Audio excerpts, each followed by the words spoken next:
অভিনন্দন জানাই। এসেছে আগামী ফেব্রুয়ারিতে জাতীয় সংসদ নির্বাচন অনুষ্ঠিত হবে।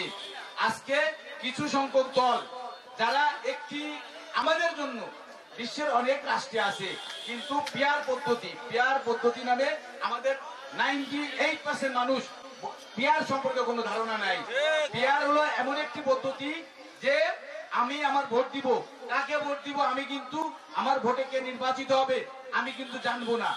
আমি আমার ভোটের 50% ভোট যদি একটি দল পায়, সেই এককভাবে দল ক্ষমতা গঠন করার সুযোগ পাবে।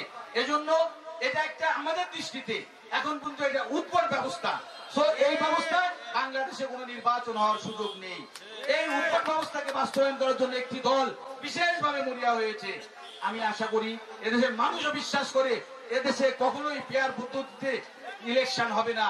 আমি কাকে ভোট দিব, আমি আমার পছন্দের ব্যক্তিকে ভোট দিয়ে নির্বাচিত করতে চাই। এটাই আমাদের আবহমানকালের প্রচলিত রয়েছে এবং এই প্রচলিত আইন অনুযায়ী আমরা কিন্তু ভোট দেওয়ার জন্য সবাই প্রতীক্ষিত থাকি।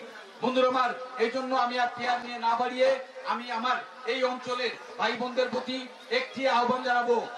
আগামী নির্বাচনে আপনারা এই এলাকার স্বার্থে, এই এলাকার উন্নয়নের স্বার্থে, এই এলাকার সম্প্রীতির স্বার্থে, এই এলাকার বৈষম্যহীন সমাজ করার স্বার্থে আপনারা দেশনেত্রী বেগম খালেদা জিয়া এবং আমাদের প্রিয় নেতা জনাব তারেক রহমানের প্রার্থীকে ধানের শীষে ভোট দিয়ে জয়যুক্ত করবেন। বন্ধুরা আমার, ইতিমধ্যেই আমাদের নেতা বলেছেন এদেশের মানুষের প্রত্যক্ষ ভোটে যদি বিএনপি ক্ষমতায় আসে, তিনি মানুষের সামনে 31 দফা ঘোষণা দিয়েছেন। সেই 31 দফার ভিত্তিতে তিনি আমাদের এদেশের 18 কোটি মানুষকে এমন একটি রাষ্ট্র উপহার দিবেন যে রাষ্ট্রে কোনো হানাহানি থাকবে না, একটি গণতান্ত্রিক স্বনির্ভর রাষ্ট্র উপহার দিবেন, একটি আধুনিক রাষ্ট্র উপহার দিবেন, একটি বৈষম্যহীন রাষ্ট্র উপহার দিবেন। হিন্দু মুসলিম যাতে পরস্পরের সম্প্রীতি বজায় রেখে আমরা চলতে পারি তেমনই একটি রাষ্ট্র উপহার দিবেন।